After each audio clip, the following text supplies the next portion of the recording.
Greetings, I am Frank McDowell, Instructional Officer for Secondary Science, and welcome back to video number 2 of our 5-part video series on how to create what we're calling the executive report, in which you compare fall benchmark data to spring benchmark data. We have already created the report in Eduphoria. We've pulled our 2 tests that we want to look at. We've altered our sub-pops. We've included instructors, and we also included the periods, and this is our final product here.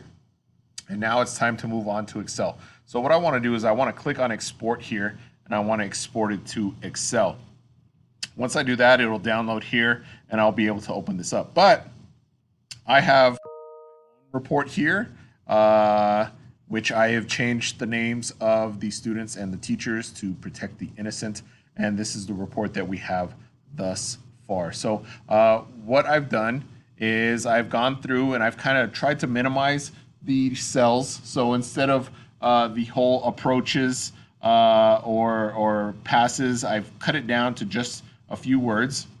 I've also highlighted this whole area, all these titles, and I have made sure that they are wrapped text, which allows us to stack the words on top. So if I open up this cell, you can see the words spread out, but as I start to close it, the text will wrap, and I will have a nice little column here, so I can do that.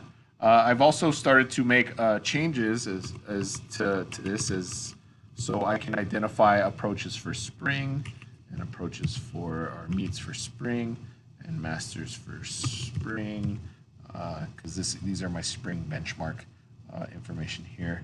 I'll also do the same thing for approaches in the fall, meets in the fall, and masters in the fall. So what I want to do is I'm going to close this up. My OCD starts to kick in. I want everything to kind of look similar to what it looks like. So what I'm going to do is I'm going to highlight all the data. And if you remember from the grouping mats video, I start from the upper left and I click and hold and drag all the way down to the lower right. And I'm going to format this as a table. So I like this row here. I'm going to click that. Actually, before I did that, I already had it filtered as set up as a table. So I'm just going to put the filters back on. Boom. So now I have the option of being able to sort. If I look at the percent score, I can sort from highest to lowest, and you can see that they are all back in order. Or if I just want to look at the kids in order, we can put them in order. Oh, that one's going to be a little bit tougher. Just because of the way I named it. But if I go by the local ID, I can go smallest to largest, and I change the IDs, I change the numbers, and we can kind of filter out what we want to do with the data, what we want to see. So here's one of the first things that I like to do, and this is kind of a space saver. So what I like to do is I take the special education indicator and the LEP indicator here, and I want to be able to get rid of them, so that way if I want to print this thing out, I have space to print it out on probably a legal sheet of paper. I know paper is old school, but sometimes when things get safer, we'll be able to get back on that. But here's what I do. I click on the filter, and I filter for, I unclick the no, so I'm only looking for kids that are marked as or classified as SPED. So here I am left with all the kids that are SPED. You can see they're all marked yes. And what I like to do is I'll highlight the local ID numbers for all those kids, and I will give a color to them. So I like to go with the red accent, a pinkish color for my SPED. And then what that allows me to do is now I can click on the C here for this column, and then right click, and I can delete that. And now you can see that it is opened up again. There's no filter, and those kids have been marked, and I know who they are, where they are. I do the same thing for LEP, but hold on. I filtered just for LEP,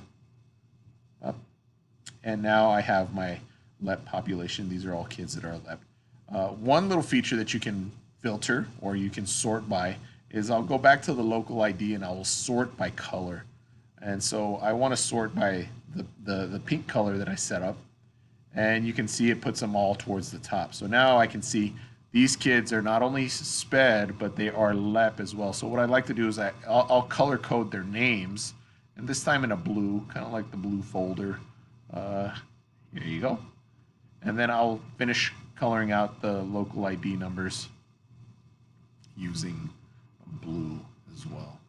And then I'm able to delete that column, and here we are. So now what have we done? We've exported the report from Eduphoria to Excel. We've cleaned up the titles a little bit. We made them a little bit smaller, and we're looking just specifically what we want to cover. Once we've done that, we made it into a table. We formatted it as a table, which allows us to have these little drop downs again. And just for saving space purposes, we've filtered out.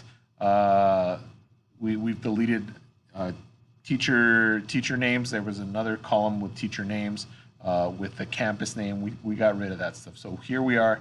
We are able to now sort by different, however we want to sort. If I'm looking for a specific teacher, I just want to look at teacher A. I can't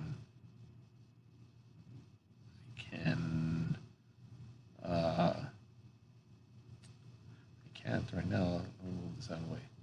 There we go. If I just want to look at teacher A, okay, here's all teacher A's kids. Bing. And then we set it up as a table, and we color coded our SPED and our LEP students. So we are now well on our way to having a pretty good look at what we need to cover as far as what else we want to look at as far as this report. Let me unfilter this. Click OK, and now I'm going to put the kids back in numerical order. So you can see they are now back in numerical order. They are back in order by student. So we are in a good spot. I think this is a good place to end the video. Oh, actually, before we do that, I'm going to color code the two different tests, so that way I don't get too confused. I'm gonna color code that one orange, and let's see, in the spring things start to turn a little green, I guess. So I'm gonna put a shade of green. No, maybe not green. Let's do a blue. There we go. And then I'm gonna make one more column. I'm gonna take these two cells and I'm gonna merge them, and I'm gonna call this. Actually, we'll get to that in the next video. That's a bit of a teaser. So what I'm going to do there, you come back for the next video. So this has been Frank, and I will show you a couple extra things on the next video. So thanks for joining me. We'll see you in the next video. Bye.